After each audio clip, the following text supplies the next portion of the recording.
Muito bem, então temos a continuação, como estávamos a dizer, da série de estudos História da Igreja de Deus através dos séculos. Hoje temos a parte 2 e eu gostaria de fazer um pequeno resumo daquilo que nós vimos no estudo anterior para começarmos bem situados no tempo e para não esquecermos nada daquilo que ficou para trás. Muito bem, então nós vimos que a primeira igreja foi Adão e Eva, que depois tivemos Abel, então era o representante entre Abel e Caim. Abel foi o representante, era aquele que representava a Igreja de Deus. Temos os 10 patriarcas, onde está Adão, mas já não está Abel, porque Abel foi morto pelo seu irmão Caim, e então ficou Sete a substituí-lo. E então entre estes 10 patriarcas está Adão, e a pessoa que aparece a seguir é Sete. Estes 10 patriarcas terminam com Noé, e então Noé e a sua família durante o dilúvio foram a igreja visível de Deus nesta terra. Depois passamos para Sem e os seus descendentes. Sem, que era então o filho de Noé. De Sem depois então temos Abraão, Isaac e Jacó, e os 12 filhos de Jacó. Portanto aqui já podemos ver os hebreus. Recordam-se da história que falámos que o bisneto de Sem era Éber, e que Éber deu muito possivelmente a origem ao nome Hebreus. Ou então outra possibilidade foi que Hebreus significa do outro lado do rio, e então que como os hebreus viviam do outro lado do rio, então poderiam ter tido esse nome por causa desta situação. Depois então dos 12 filhos de Israel deram origem ao povo de Israel, como nós conhecemos. Depois, o povo de Israel, então, dividiram-se em 10 tribos ao norte e 2 tribos ao sul. As tribos do sul, que eram Judá e Benjamim, eram os representantes da Igreja de Deus naquela altura. De Judá veio o nome judeus, e então agora passaram a ser os judeus a Igreja visível de Deus naquela altura. Depois, entre os judeus, houve muita apostasia, e quando estas 2 tribos, Judá e Benjamim, que agora eram conhecidos só por judeus, foram levados cativos para a Babilónia por Nabucodonosor, unicamente aqueles que eram fiéis, como Daniel e como aqueles 3 príncipes, foram aqueles que se mantiveram fiéis, não é? Durante este cativeiro, eram aqueles que representavam então a Igreja de Deus na terra.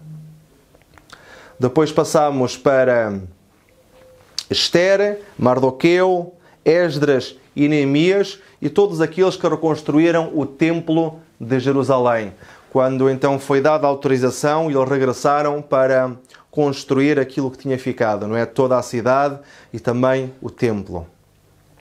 Depois temos os Macabeus, no período grego, como eles foram aqueles que se revoltaram contra a ideia de helenizar o mundo e também com a adoração de outros deuses. E depois então chegamos ao período de Jesus e dos 12 apóstolos. Claro que durante este percurso todo que fizemos faltam algumas pessoas, também foram muito importantes, mas não podemos realmente abarcar todas as pessoas, e fizemos um resumo e então daquilo que penso que seria o mais importante para se enquadrar nesta história da Igreja de Deus através dos séculos. Mas no ano 31 depois de Cristo, Jesus é crucificado. E começa agora um outro período na Igreja. Portanto, estávamos com Jesus e os 12 discípulos. No ano 31, Jesus é crucificado e agora começa um novo período. Que período seria este? E para isso nós temos que ir ao livro do Apocalipse. E vamos ler o que escreveu João, porque João foi o último discípulo, o último apóstolo de Jesus a morrer. Então vamos ler o que é que João escrevia sobre a nova igreja, ou a igreja que se estaria a formar. Em Apocalipse, capítulo 1, versículos 9 a 11, nós podemos ler: Eu, João, que também sou vosso irmão, estava na ilha chamada Patmos. Eu fui arrebatado no Espírito, e ouvi detrás de mim uma grande voz, como de trombeta, que dizia: Eu sou o Alfa e o Ômega, o primeiro e o último. E o que vês, escreve-o num livro, e envia-o às 7 igrejas que estão na Ásia, a Éfeso, a Esmirna, a Pérgamo, e a Tiatira, e a Sardes, e a Filadélfia, e a Laodiceia. E continua a dizer: e virei-me para ver quem falava comigo. E virando-me, vi 7 castiçais de ouro, e no meio dos 7 castiçais, um semelhante ao Filho do Homem. E ele tinha na sua destra 7 estrelas. E eu, quando o vi, caí a seus pés como morto. E ele pôs sobre mim a sua destra, dizendo-me: escreve as coisas que tens visto, e as que são, e as que depois destas hão de acontecer. O mistério das 7 estrelas que viste na minha destra e dos 7 castiçais de ouro. As 7 estrelas são os anjos das 7 igrejas, e os 7 castiçais que vistes são as 7 igrejas. Muito interessante toda esta visão que João teve, que lhe foi dada. E ele vê vários símbolos, várias coisas que nós necessitamos de entender para avançarmos neste estudo. Vamos fazer um pequeno resumo daquilo que João escreveu no livro do Apocalipse para conseguirmos entender melhor. Então, João tem uma visão, porque ele diz: eu fui arrebatado em espírito. Agora, quem está a falar a João? É o próprio Jesus. Porque o texto diz: eu sou o Alfa e o Ômega, o primeiro e o fim, e o que vivo e fui morto, mas eis aqui estou vivo para todo o sempre. O que ordena Jesus a João? E o que vês, escreve-o num livro e envia-o às 7 igrejas. Portanto, a visão que Jesus está a dar a João, agora Jesus diz: aquilo que eu te estou a mostrar, escreve-o num livro e envio a estas 7 igrejas que existem, então, que existiam na Ásia Menor. Agora, para que tempo é esta visão que Jesus está a dar a João?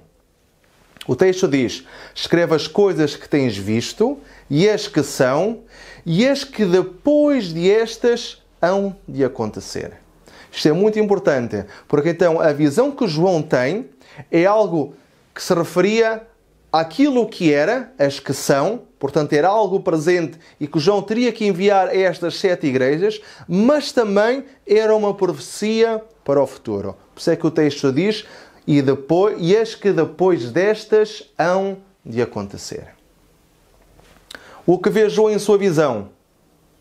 Vê 7 castiçais de ouro e no meio dos 7 castiçais um semelhante ao Filho do Homem. E ele tinha na sua destra 7 estrelas. E Apocalipse 1:20 diz que o mistério das 7 estrelas que viste na minha destra e dos 7 castiçais de ouro. As 7 estrelas são os anjos das 7 igrejas. E os 7 castiçais que viste são as 7 igrejas. Portanto, agora conseguimos entender alguns dos símbolos proféticos daquilo que que João estava a escrever. E então nós podemos ver que as 7 estrelas são anjos. Os anjos, segundo o grego ou o latim, significam mensageiros. Os 7 castiçais, dizia-nos o texto, que eram as 7 igrejas. E as 7 igrejas, então temos Éfeso, Esmirna, Pérgamo, Tiatira, Sardes, Filadélfia e Laodiceia. E aqui temos um mapa de onde João estava a escrever, portanto vemos aqui em baixo Patmos, que era onde João estava prisioneiro e onde começou a escrever estas cartas, e vemos então as igrejas que se situavam ali na Ásia Menor, onde agora é a Turquia. Portanto, Éfeso, Esmirna, Pérgamo, Tiatira, Sardes, Filadélfia e Laodiceia. E as cartas que são escritas são exatamente nesta ordem também, de Éfeso até Laodiceia. Portanto, estas cartas escritas às 7 igrejas da Ásia são uma profecia. Conforme dizia o texto, escreve as coisas que tens visto e as que são, e as que depois destas hão de acontecer. Portanto, são uma profecia então dos períodos de tempo da igreja cristã, desde a crucificação de Jesus até à sua segunda vinda. Por isso é que diz as coisas que hão de acontecer. Portanto, João está a escrever estas 7 igrejas, de problemas existentes naquelas 7 igrejas, mas aquilo que João escreve tem uma amplitude muito maior e então vai avançando também ao longo da história. Era uma profecia daquilo que iria acontecer também dentro da igreja cristã. E estas 7 igrejas representam 7 períodos da igreja cristã. Vamos começar por estudar a primeira igreja cristã. A primeira igreja que nós vemos, ou o primeiro período, aliás, da igreja cristã.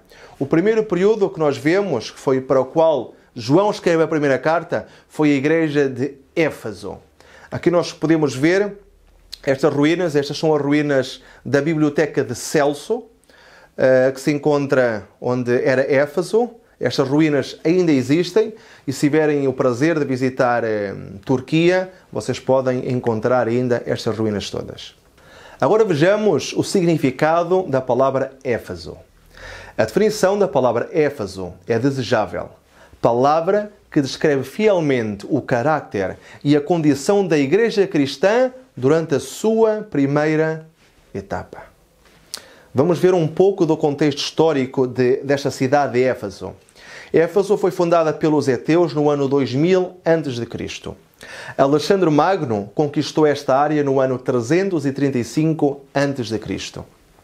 No ano 133 a.C. chegou a ser a cidade mais importante da província romana, chegando a um número de 750 mil habitantes aproximadamente. E a igreja em Éfeso foi fundada por Paulo e mais tarde Áquila e Priscila foram deixados como dirigentes desta igreja. Agora, quanto ao contexto geral. Esta foi uma época dos apóstolos e dos primeiros cristãos.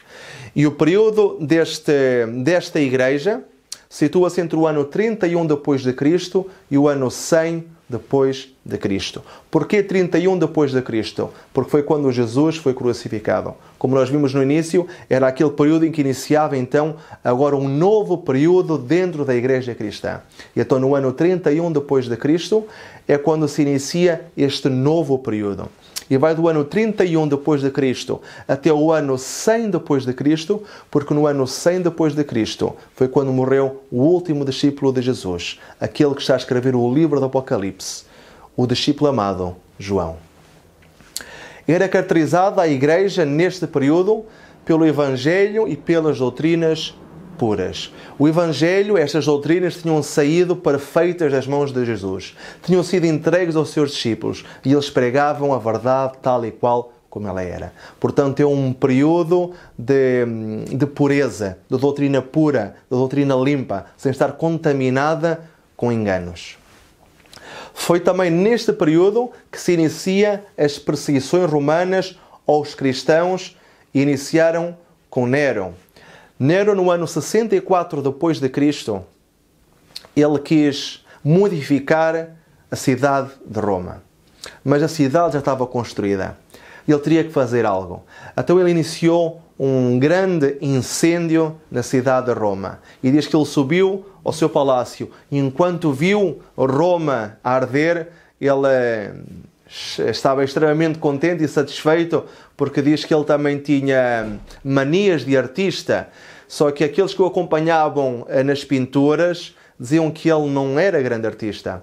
Mas quando ele vê Roma arder, ele pensa que aquilo é uma obra de arte. E então fica completamente satisfeito com aquilo que está a acontecer. Ele pretendia queimar para depois voltar a reconstruir. Mas os romanos é que não acharam muita piada. Não acharam muita piada e então começaram depois a acusar Nero de ter sido ele a criar este incêndio para reconstruir Roma. Como Nero sabia que existia já certo ódio em relação aos cristãos, agora Nero acusa os cristãos de terem iniciado este incêndio e então também começa uma perseguição aos cristãos por causa disso. Dessa maneira, ele pôde fazer o que quis e os cristãos então foram considerados os culpados. Mas também neste tempo foi um tempo de grande crescimento na pregação. E o historiador Gibson diz-nos que neste período atingiu-se o número de 6 milhões de cristãos aproximadamente. Agora, enquanto à religião, Éfeso era conhecida como a luz da Ásia. Adorava-se Artemisa, que era a deusa grega Diana, que era a deusa romana da caça. Era conhecida também pela magia negra, ocultismo, feitiçaria e superstição. Aqui temos a estátua da deusa Artemisa, que neste momento se encontra no Museu de Selçuk, na Turquia.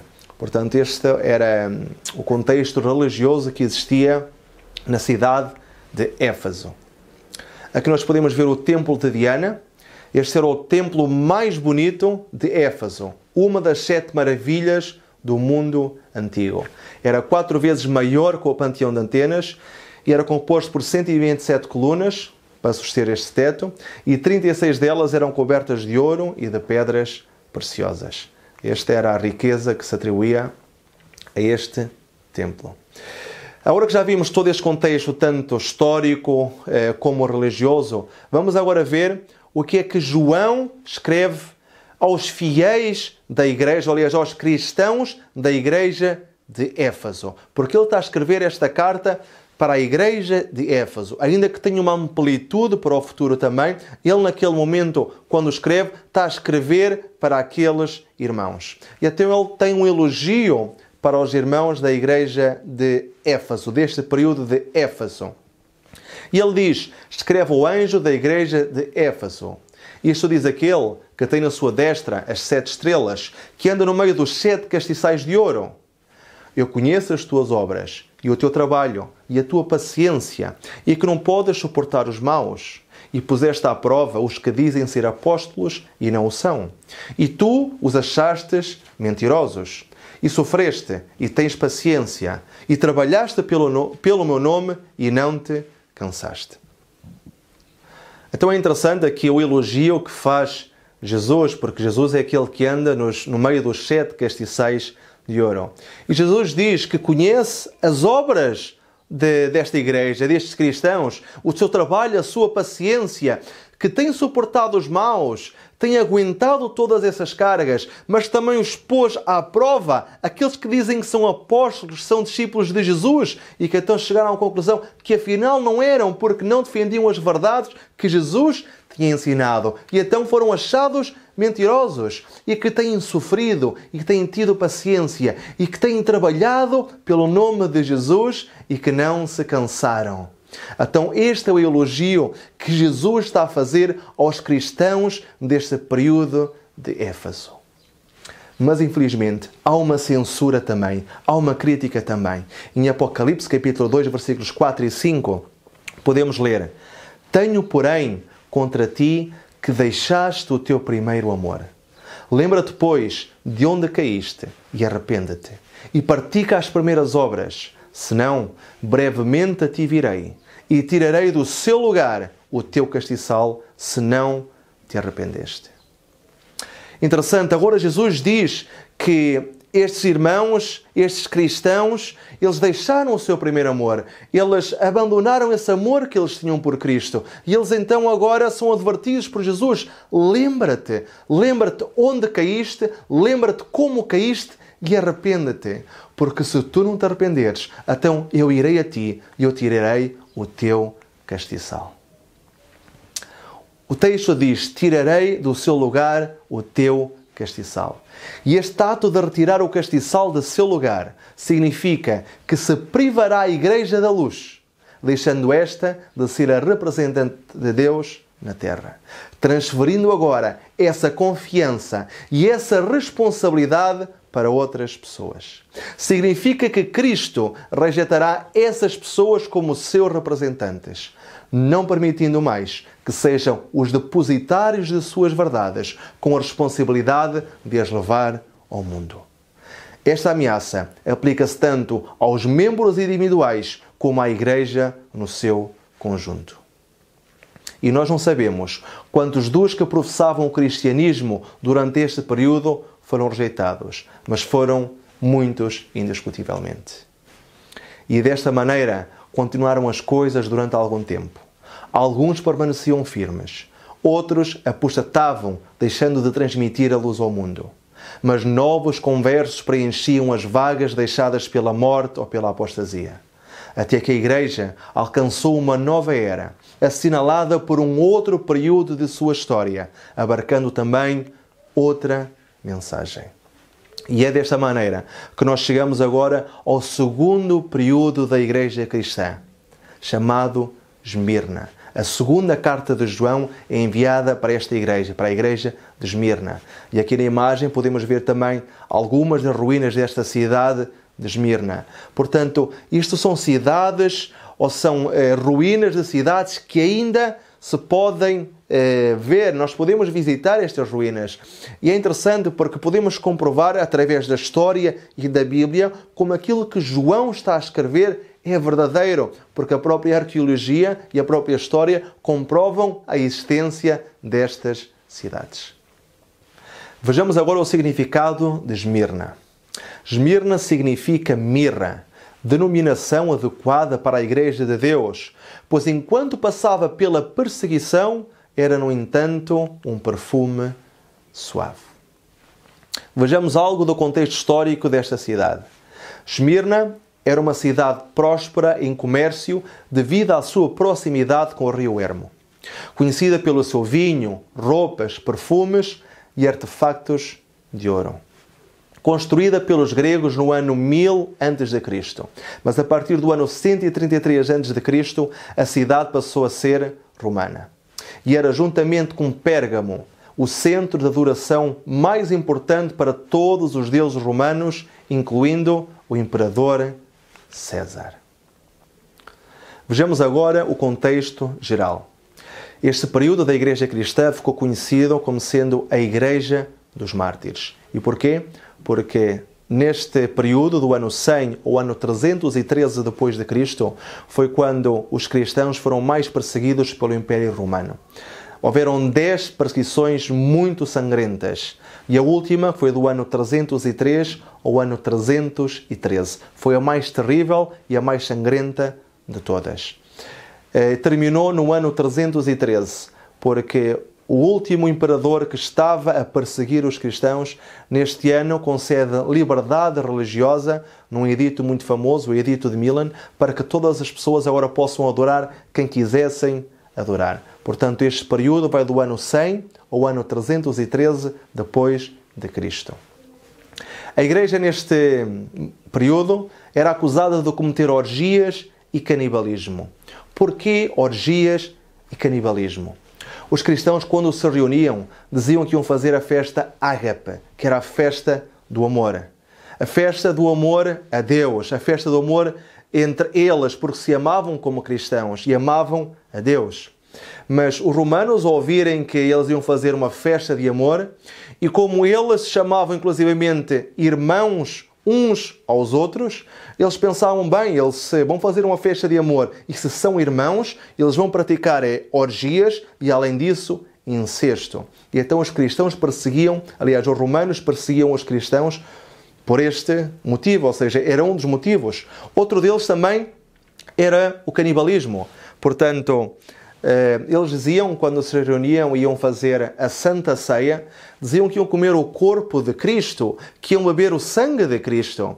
E então, quando os romanos ouviam isto, entendiam, então, mas vão comer o corpo de alguém, vão beber o sangue de alguém, são canibais.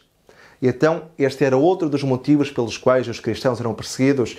E o mais conhecido de todos era porque eles não queriam adorar César, queriam unicamente adorar o único Deus verdadeiro. E então foi a era das atrozes perseguições romanas aos fiéis. Então, mas agora vejamos o que João escreve aos cristãos do período de Esmirna. E recordem-se que João está a escrever aquilo que Jesus lhe está a dar em visão. E então Jesus diz a João: "E ao anjo da igreja em Esmirna escreve, isto diz o primeiro e o último, que foi morto e reviveu. Conheço as tuas obras, e tribulação, e pobreza, mas tu és rico, e a blasfémia dos que se dizem judeus e não o são, mas são a sinagoga de Satanás. Nada temas das coisas que hás de padecer. Eis que o diabo lançará alguns de vós na prisão para que sejais tentados, e tereis uma tribulação de 10 dias. Se é fiel até à morte, e dar-te-ei a coroa da vida. Aqui é muito interessante o elogio que nós podemos encontrar. A tribulação e a pobreza. A tribulação das dificuldades que eles passaram, de todas as perseguições, de todas as ofensas, de todas as vezes que eles eram tirados aos leões, que lhes eram tiradas as peles, que eles eram usados como tochas humanas para iluminar a cidade de Roma. Todas as vezes que eles tiveram que ser crucificados por amor a Jesus. E Jesus está a dizer, eu conheço as tuas tribulações, eu conheço o teu sofrimento e a tua pobreza segundo o mundo, mas tu és rico em fé, tu és rico em amor, tu és rico na obediência ao teu Pai Celestial. E também a blasfémia daqueles que se dizem judeus, mas não o são a sinagoga de Satanás, porque os judeus continuavam a dizer que eles eram a igreja verdadeira, que eles eram os verdadeiros judeus, o povo de Deus. E Jesus está a dizer, não, estes judeus dizem-se judeus, mas eles não são judeus, porque os verdadeiros judeus agora são os cristãos. E então acaba por dizer depois na nota final que tereis uma tribulação de 10 dias. Esta tribulação de 10 dias refere-se exatamente à última perseguição, porque em profecia um dia simboliza um ano. E então estes 10 dias referem-se àquela última perseguição do ano 303 ao ano 313. A mais sangrenta de todas, a mais horrorosa de todas. E aqui uma vez mais temos uma prova de que aquilo que João está a escrever se pode também comprovar com a história universal, porque realmente a história universal diz-nos que houve esta perseguição de 10 anos. Portanto, podemos comprovar que realmente estas cartas escritas por João às igrejas da Ásia tinham uma profundidade para aquela altura, mas uma amplitude também que alcançava o futuro. Era profecias também para o futuro daquilo que iria acontecer dentro da igreja cristã e todos os diferentes períodos que existiriam dentro da igreja de Jesus. É realmente doloroso vermos como esses cristãos, por amor a Jesus, sofreram tanto. Pessoas que não tinham maldade no seu coração, que não desejavam o mal a ninguém, que queriam unicamente viver em paz e seguir a sua fé livremente. Que o Senhor nos possa proteger, que o Senhor nos possa ajudar para estarmos livres disso no futuro. Porque quando o Evangelho começar a ser pregado com mais força, diz que as fogueiras da perseguição irão levantar-se novamente. Portanto, se tivermos que ir para uma fogueira, se tivermos que ir para uma cruz, que o Senhor nos dê o valor de atuarmos como estes primeiros cristãos. Agora, para esta igreja não houve censura. Não houve nenhuma censura para os fiéis que estiveram neste período da igreja cristã. Satanás concluiu que não consegue vencer os cristãos através da morte. Pois, como escreveu Tertuliano, o sangue dos mártires é a semente dos cristãos. O que é que acontecia? Quando os cristãos entregavam a sua vida, tanto na arena como na cruz, seja como fosse, aliás, nós vimos o vídeo de como aqueles cristãos estão ali no Coliseu Romano, como eles estão a cantar louvores a Deus. E então as pessoas que visualizavam isto ficavam admiradas. Como é que é possível uma pessoa que está a entregar a sua vida, que vai morrer, estar nesse momento a cantar, a louvar a um Deus?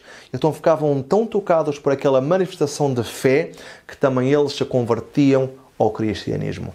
E por cada cristão que morria, apareciam muitos mais. Por isso é que Tertuliano, um dos pais apologéticos da igreja, disse que o sangue dos mártires é a semente dos cristãos. E então Satanás, como viu que não conseguia vencer desta maneira, que através da morte não estava a funcionar, Satanás decide agora mudar de estratégia.